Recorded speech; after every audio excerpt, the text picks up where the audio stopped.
Hello, welcome to my channel. I just thought it was interesting. I just noticed that things, it was just messy. I just wanted to clean up, so I just took a paintbrush, unused paintbrush clean, it's unplugged. So please unplug stuff before you start doing some cleaning. Some reminders there, but such small print I would not be able to read that. Even with my glasses, they're difficult. But I noticed that the sawdust was like, I could see through the slots here that they were up high, and definitely, little curlies were hanging out of here, because this thing just blows sawdust everywhere. I had swept under here. This whole mound, which is over a foot tall at the peak and spread out, was compacted along the sides. This was very wet, I guess, 2x4s, new 2x4s, and with the humidity and the rain and coming in here working, they just compacted along the sides and built up.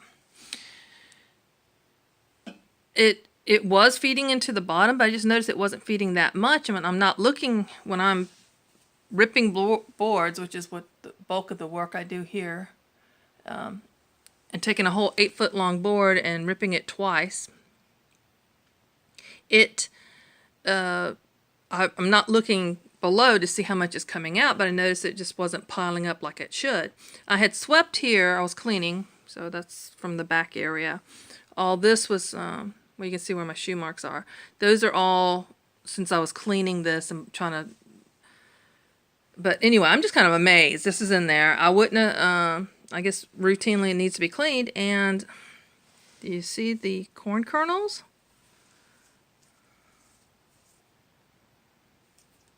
I mean, I guess this makes nice nesting, but I'm not seeing other evidence of rodents.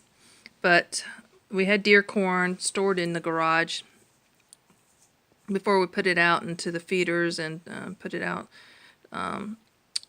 when it was hunting season. This is the tub that's normally under there. So it's like doubled. It is doubled practically.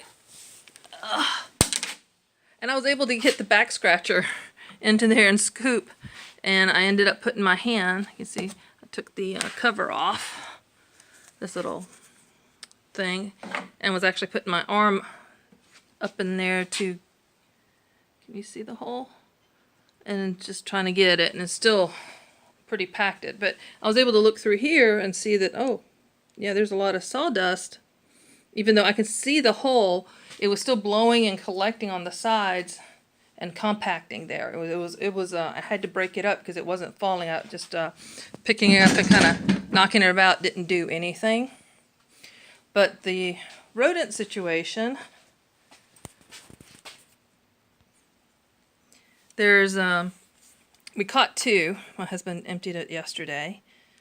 Oh, look at all the dust. I should wear an air mask. But it caught 2. So he saw this on YouTube and put it together, peanut butter at the end of the cans. And it just, when they climb up to get the peanut butter, the cans rotate and they fall into the water. And they die. It's also good for catching palmetto bugs. There's a dead one down there. That's not a palmetto bug, they're much bigger. But anyway, I had asked, initially we were going to go and buy a new table saw, one with a riving knife, because this does not have a, the splitter is back here. And if I want to do rabbits, I can use a routing table or something else. But with this installed,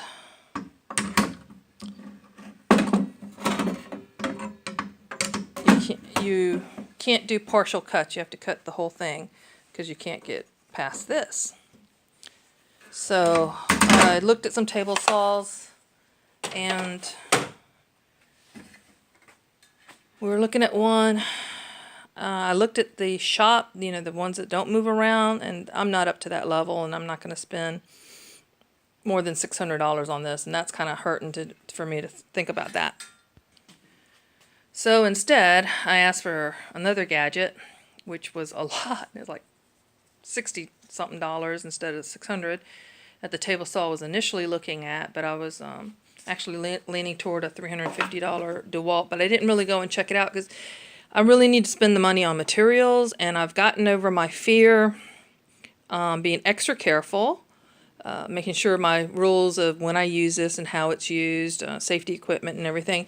And now it's going to be part of the routine thing to check in there and make sure that that gets closed out, because that's just, I'm sure it was building up heat, and because I would run it. I mean, I would, let's see,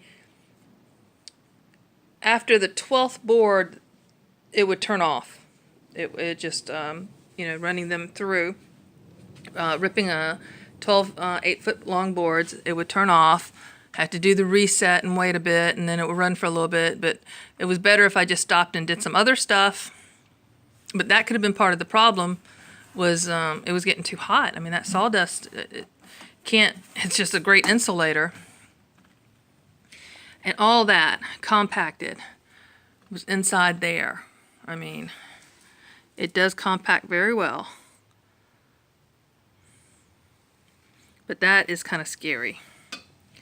But I got a project for the sawdust too, so I'm saving it, not composting it, which can be overwhelming, so don't do that if that's all your compost.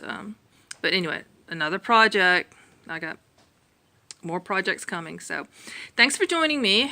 Hope this encourages you to make sure that you're staying on the safe side. I was very fortunate. I don't know if you can see the scarring. Those two fingers got it. I was very fortunate that I didn't even need to go to the doctors. There's massive scar tissues I'm trying to work out the kinks on. I don't have 100% mobility, but I can do everything. There's nothing, you know, I can't close it like this one can. I can touch, you know, it touches, and this side doesn't. These two fingers don't. But I can do everything. I like the nail job. It's a gel, and had it done almost 2 weeks ago. So that's pretty good. 12 days ago. And I've been doing dishes. My hand's been in dishes, so cleaning, shop safety, rodents, and manicures. How's that for a video? Thanks for joining me. Be a blessing and be blessed.